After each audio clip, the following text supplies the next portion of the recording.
കൊള്ളുമ്പോ ഉമ്മ പറഞ്ഞില്ല എന്റെ മോനെ അവിടുന്ന് നശിച്ചു പോകട്ടെ എന്ന് പറഞ്ഞില്ല. വേദനയോടെ ഉമ്മ വേദന സഹിക്കുകയാണ്, പ്രയാസങ്ങൾ സഹിക്കുകയാണ്. എന്നിട്ടതാ 9 മാസം തികഞ്ഞപ്പോൾ ഉമ്മ ഹോസ്പിറ്റലിൽ പോവുകയാണ്, നേർച്ചകൾ നേരുകയാണ്. ഒന്ന് നന്നായി പ്രസവിച്ചിരുന്നെങ്കിൽ അല്ലാഹ് ഞാൻ മരിച്ചാലും എന്റെ മകനിക്കൊന്നും സംഭവിക്കരുതേ, എന്റെ മോൾക്ക് ഒന്നും സംഭവിക്കരുതല്ലാ എന്ന് പറഞ്ഞുകൊണ്ട് അതാ അതേ ഹോസ്പിറ്റലിലെ ആ ലേബർ റൂമിൽ ഇരുന്നു കൊണ്ട് ഉമ്മ എത്ര പ്രാവശ്യം കരഞ്ഞിട്ടുണ്ടേ. ഒരു മരണത്തിന്റെ പകുതി വേദനയല്ലേ ഒരു പ്രസവത്തിന്റെ വേദന. ആ വേദന സഹിച്ചുകൊണ്ടല്ലേ മക്കളെ ആ ഉമ്മ നമ്മളെ പ്രസവിച്ചത്.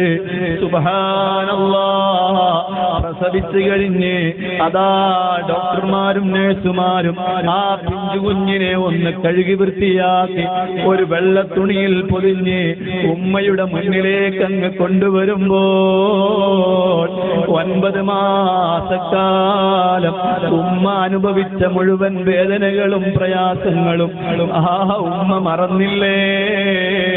കുഞ്ഞിന്റെ മുഖം കാണുമ്പോ ഉമ്മാന്റെ ഖൽബിലെത്ര വലിയ സന്തോഷമാണ്. ആ കുഞ്ഞിന്റെ മുഖത്ത് നോക്കി ഒരു പുഞ്ചിരിയുണ്ട്, അത് വല്ലാത്തൊരു പുഞ്ചിരിയാണ്. വേദനകൾ മറന്നുപോയല്ലോ. പിന്നീട് അവിടെ അങ്ങോട്ട് എത്ര കഷ്ടപ്പെട്ടുകൊണ്ടാണ് വളർത്തിയത്. നീ ഉമ്മയുടെ മടിയിൽ മൂത്രമൊഴിച്ചില്ലേ മോനെ മോളെ, നീ നിന്റെ കിടക്കയിൽ മൂത്രമൊഴിച്ചില്ലേ മോനെ മോളെ. അപ്പൊ ഉമ്മ പറഞ്ഞോ, നിന്നെ കുറ്റപ്പെടുത്തിയോ, നിന്നെ ഉമ്മ ശപിച്ചോ? നിന്നെ എത്ര ഓമനത്വത്തോടെയാണ് നിന്റെ ഉമ്മ വളർത്തിയത്, എത്ര സ്നേഹത്തോടെയാണ് ആ ഉമ്മ പോറ്റി വളർത്തിയത്. ഒരു ചെറിയ പനി സ്വന്തം കുഞ്ഞിനുണ്ടെന്നറിഞ്ഞപ്പോ ഉമ്മ ഉറങ്ങിയില്ലല്ലോ. ഉമ്മ പൊട്ടിക്കരഞ്ഞ പല രാത്രികളുമില്ലേ.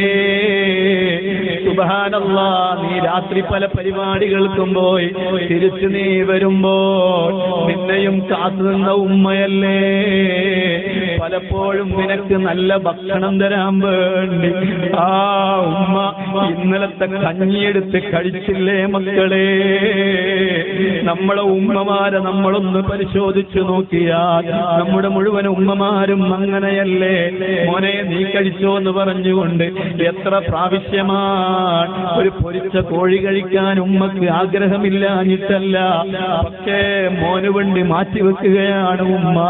അങ്ങനെ സ്വന്തം മക്കളെ സ്നേഹത്തോടെ ലാളനയോടെ പോറ്റി വളർത്തിയ ഉമ്മയുണ്ടല്ലോ.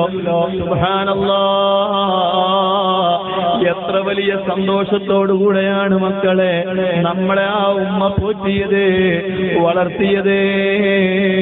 ഞാനൊരു കാര്യം പറയട്ടെ, ആ ഉമ്മയങ്ങ് നഷ്ടപ്പെട്ടാൽ അപ്പോൾ മാത്രമേ ആ ഉമ്മയുടെ വിലയറിയൂ കേട്ടോ. ഇന്ന് നീ വീട്ടിൽ ചെന്ന് ഉമ്മാന്ന് നീട്ടി വിളിക്കുമ്പോ നിന്റെ ഉമ്മ വിളി കേൾക്കാൻ എവിടെയുണ്ട്? നീ ഒന്ന് ചിന്തിച്ചു നോക്ക്. നിന്റെ വീട്ടിലെത്തി ഉമ്മാന്ന് വിളിക്കുമ്പോ ഉമ്മ അവിടെ ഇല്ലെങ്കിലോ? സുബ്ഹാനല്ലാഹ്, നാളെ ഒരു ദിവസം ഉമ്മ യാത്രയാകുമല്ലോ. പറയട്ടെ മോനെ, ഉമ്മയെ വേദനിപ്പിക്കരുത് കേട്ടോ. കുളിപ്പിക്കുന്ന റൂമിൽ പോയി പറയണം, ഉമ്മാനെ ആരും വേദനിപ്പിക്കരുതെന്ന് പറയണം. ഉമ്മാനെ മെല്ലെ കുളിപ്പിക്കാൻ വേണ്ടി പറയണം. ഉമ്മയെ മയ്യത്ത് കട്ടിലേക്ക് എടുത്തു വെക്കുമ്പോ വളരെ സാവധാനത്തിൽ എടുത്തു വെക്കണേ മക്കളെ. ഒരുപാട് കാലം നമുക്ക് വേണ്ടി ഉറക്കഴിച്ച ഉമ്മയാണ്. ആ ഉമ്മയെ മയ്യത്ത് കട്ടിലേക്ക് എടുത്തു വെക്കുമ്പോ മെല്ലെ എടുത്തു വെക്കണേ മക്കളെ, വേദനിപ്പിക്കരുത് മക്കളെ. പള്ളിയിലെ കാട്ടിലേക്ക് കൊണ്ടുപോയി ഖബറിലേക്ക് ഉമ്മയെ എടുത്തു വെക്കുമ്പോഴും വളരെ മെല്ലെ നോവിക്കാതെ വേദനിക്കാതെ ആ ഉമ്മയെ ഖബറിലേക്ക് എടുത്തു വെക്കാൻ മക്കളെ നിങ്ങൾ ശ്രദ്ധിക്കണേ. നിങ്ങളുടെ കൽവിൽ ഉമ്മയോടൊരു സ്നേഹമുണ്ടോ? ഉമ്മയോടൊരു മഹബത്തുണ്ടോ? ഈ സദസ്സിൽ നിന്ന് തീരുമാനമെടുത്തോ?